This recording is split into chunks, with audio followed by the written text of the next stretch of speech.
Hallelujah, hallelujah, hallelujah. Ene anope nso nyame asomdwe nka obi biara. Obetie Reverend Samuel Owusu.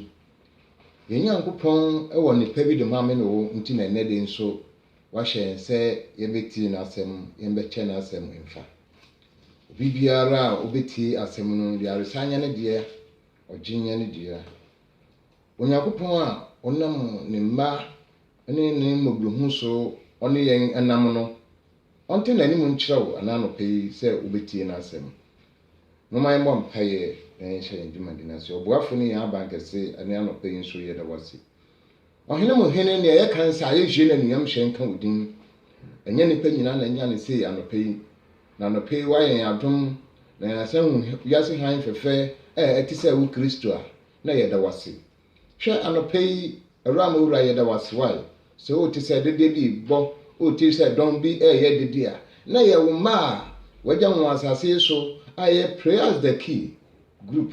ɛna yɛ hyɛ wo din anunyam anope yi yɛ da wase sɛ wayɛ mpa bɔ tiefoɔ bɛfa de nyinaa no mu awurade ne bɛyɛ no tutufoɔ awurade obi biara asɛm yi bɛtwa na som no na ma asɛm so ma no gye na ma asɛm so ma no nkwa na ma asɛm so adi ne fi na ho hia nyinaa mu menim sɛ wo awurade a wasɛm ba asase so a ɛbɛyɛ na adwuma ansa na asa ba wo nkyɛn no sɛ na nsuo tɔm menim sɛ ɔbɛyɛ wasɛm saa yɛyɛ krado sɛ ɛbɛtie ame nkonkro bɛfa de nyina no mu mfa na asɛm a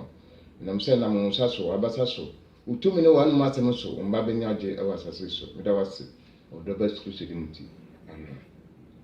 me nua ndɔfoɔ ɛna nɔpɛ nso ne onyame ayɛ ni sɛ me na wo yɛ mbɛkyɛ yɛ nyankopɔn asɛm na yɛmfa ana nɔpɛ nso hwɛ ɛno bi biara na ɛna anya ne Samri obi ti busumfie, samri obi di ne ti wo twetwere, samri obi da yaresa bia ope bi etie mpo wanya. So nyame ya wadoma na lope yi na yenyina sambe kan ye ho aboma sa betie awrade asema. Fa kuma pa e faji asemu. Me no ene asemu a ye bedina so, a ye be bon anase ye be pensem anase ne onyame ade ato ya kuma so se me fambre we na lope yi. Ya to ni din se osura hinie ne ho bebu anase osura hinie ne ho frɛ osura hinie ya frɛ wo ho bi ye agya kono ka kyerɛ sɛ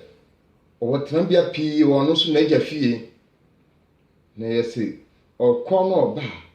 ɔba bɛfa yɛn akɔtena baabi a ɔno nso wɔ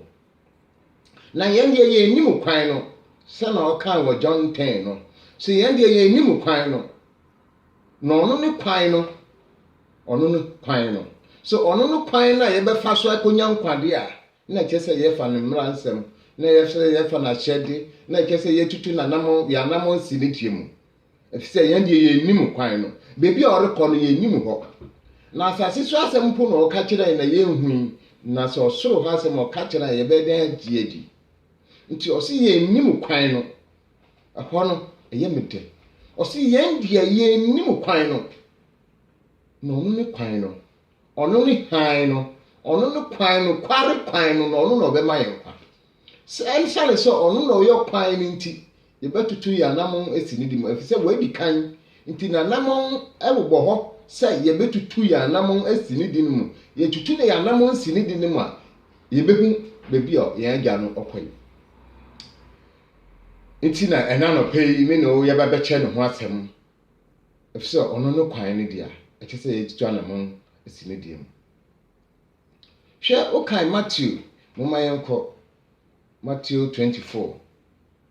moma yɛnkɔ Matthew 24 yɛnsɛ mmere nti yɛnkɔ Matthew 24 yɛbɛhu asɛm bi wɔ hɔ na ankɔyɛ sɛ botirimka na sɛ bɔsirimuka bi ɛna meka kyerɛ wɔ na no pɛyi Bible kyerɛ yɛn sɛ ɛsane sɛ agya no ɔyɛ kwan no na ɔno na yɛyɛ nim kwan na ɔno na ɔbɛkyerɛ yɛn kwan no nti okura na muso mpawa okura pawa bi a okura sɔnne bi a ɔde ba bɛ sɔnne so ɔsoro ahen yɛnyɛ nipa nyinaa na ɛbɛkɔ ɛkame no nko a anka yɛaka kyerɛ nipa nyinaa sɛ anka yɛnkɔ ɔsoro ahen mu nso ɛnyɛ me ne wo de na yeso pre na ye pre se ye beku bi nti Adiwura no si okura na huso o de ba be huso na se wa wo be ka huso no mu no una wo be kubi na se wa wo be fi ato ne de onka ho ye ya ben kwan a ye huso wo aba ne wie hwe aba mu na wakofa fi bush aba no enye ni nyina ene hia wo bebre wo ho a obeto egu saa no soro ahini eni ho asema me no ye ba beche anope saa na ete nti bebre wo ho a yen won na ti asori dem yen won na koba yen won na nante yen won na kasa nso osoro ahini no nka ho masa nipa no embebu abamu antwe wo mfi adom no ho nti na oka kire ense monhwe niye na wanda adam na won afre wo mpo monhwe niye a wo beji won afi adom no wona obi na okunu kra betima yiwe afi adom no ho wo yire betima yiwe afi adom no ho wo ba betima yiwe afi adom no ho wo papa betima yiwe afi adom no ho wo maame betima yiwe afi adom no ho afisa ye kono ankra yehu so na ofita unka ho bio amen. Enti me ne wa no pay moma yenko Matthew 24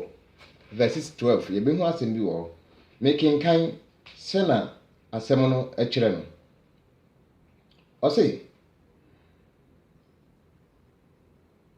na say mumuyo ribe doso nti won mu dodo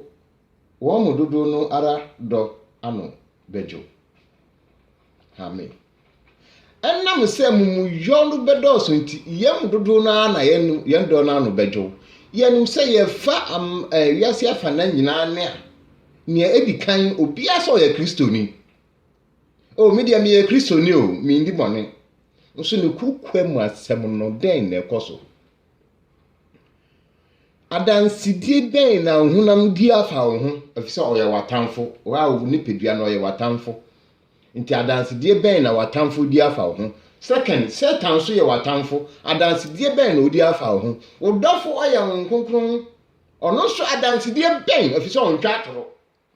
adansidie ben na ono so kakodi afa ho enya nipa miensa edi adansifa ho na ye adansifa osoro ahene ye odia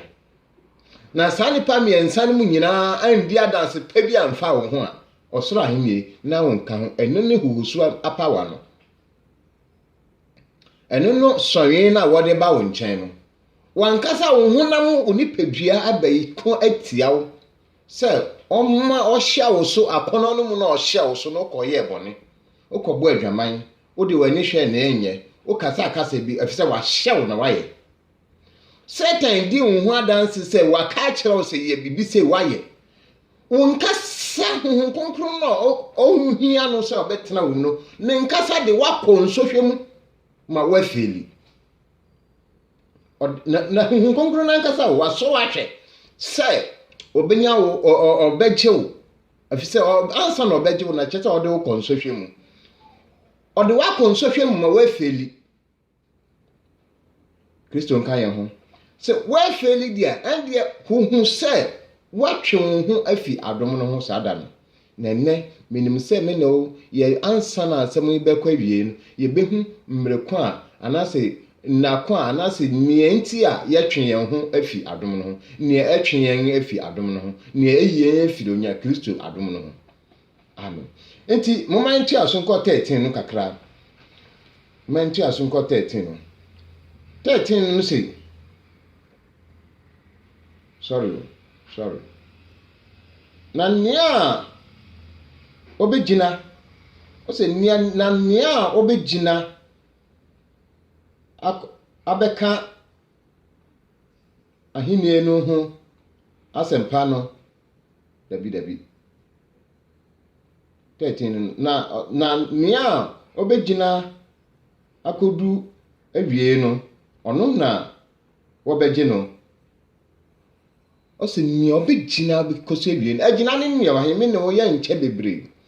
se ohaw amane sikasam enne ye nyina ye hia ware ye hia sika ye nyina ye hia se ye be ye big man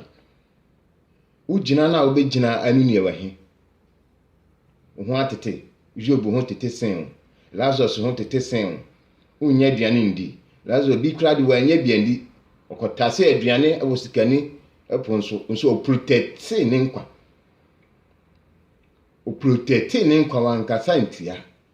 Job efa ne esen musa mo odome na woda nso protect ne nkwa na da fufu no nyina dwa no ne yere mpo ekasa tia no so protect ne nkwa ene obi akasa tia wonti wakasa tia nyame ohia bi abeto ahokyere bi abeto nti wukasa tia nyame se nyame ni ho enam se woni wadanfo bi akọ school wakọ sikaduru mi ana se wafa kwan bi so ayeyie nti wukasa nyame ni ho ana enam se asase kana wanya nti nkisie ne mpan na baba fa di nti wukasa tia nyame nana hwe ubetumi edzina aprotect wo nkwa me na woka ho asem na ya enya asase sunkwa no osura himi bebi anya agya ne ka kire nso okwa aba na wabefa ye no na ye nim kwan no Jesu no no be kire nkwa na asa na ye betutu na nam asi ne kwan to so pra ye be ko no giti wabe huhu ye nso ahwe se efi wo ye ho ana odi magnet ne be kan ho na efi wo ho a onche enne ye kasa ye se ye bo adwaman so dodo nso eno na di atwentene awasase so ene ye kasa ye kan ntro dodo eno so na enyin eno na di atwentene wo ye mu sanya ma miensen ya meboso sikasam adwaman ene ntro eno uyifi wa brabo mu amenu se Kristo be kan ho ene onkwa asore ma ontie sansam ye beka sikasem a kiro se ma ye sikana ye sei unye sika obetimi asom nyame yi enye nokre unye sikana betimi adarvete wako another way unye sikana betimi ma wako akoye ne ense eno abe kiro kwan a obefa so but ohie ni nyamesom ahokyera ni oni bie nyamesom aye different if say nani daafso eni Awurade ni oni bie nani daafso eni Awurade but onyankopon enka se wo nani daafso ni wunti obehwa ma watete onhwa ma wontete onhwa ma wonsei but enam se na wiase no ene ekura Satan nti onfa wo nkoto okwan bi a ensensu nti onma wo ne ebebro so na Satan ya bedavatew mekati osese wonyanya aboro 18 years a entwa tribute afise entro unyi ye no na wosuru se obi bebo unyi ye no na wosuru se okotwa tora wa ma waduane ndi ofi but wenyi na wonkasa wo hwe wo ho then na twa se a wo twa tribute no kra ne da ho akachiro ni pa kuno no onya wo hwe eye nim gwase e beba one day na atwemu since obekipo na achire abaye bebre obema no pew kan kra kire no se menua so obeware me a fine unware me a yentumi enkase ne sika na se wo fere no kan kra kire no kra ne ye hallelujah enti enne meno niebe mayebe yiye ho afi adom no mu na Kristo beba aye nkobi no ene sanya ma miensan ya mebo so akire se entwa tro ma akono nhya wo so na masika nibre nso emba wafa na so uyi wo hu fi sanya ma yi mu a obehu se Kristo obedow na obekoso aka ho adow aboa wa pa nyine mu no ono obetra hwe ye nkasa nkwa akiri nti enam se eye fidie so na ye kasa na mentumi enkyerechire mu nkyere obebire nti minawo ni onyame de to mekoma so anano peyi se wo betumi agina akosi awie dia ande obejo na enam se na hoyehia ye wo muti bebre do obejo odon so bejo ampa ni awoni na akwa asore enne okunti na obi kwa asore enne mmoabi nti na obi kwa asore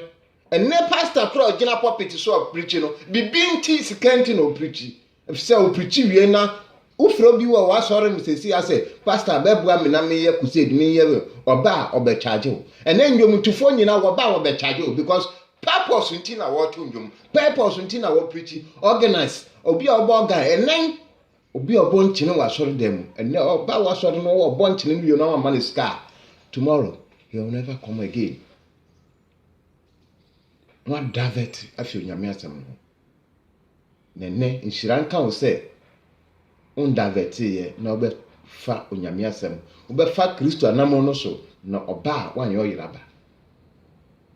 meda mwase nyame nka ye ho ombo obi biara asem ibeto na so mu no enye nshira ma no enye asomdwe ma no onfa asem no se ne kra ne na dwenkwa Kristo mbo obi biara wo Yesu Kristo dim meda mwase se maye nyetifo alumti. Amen. Bye bye.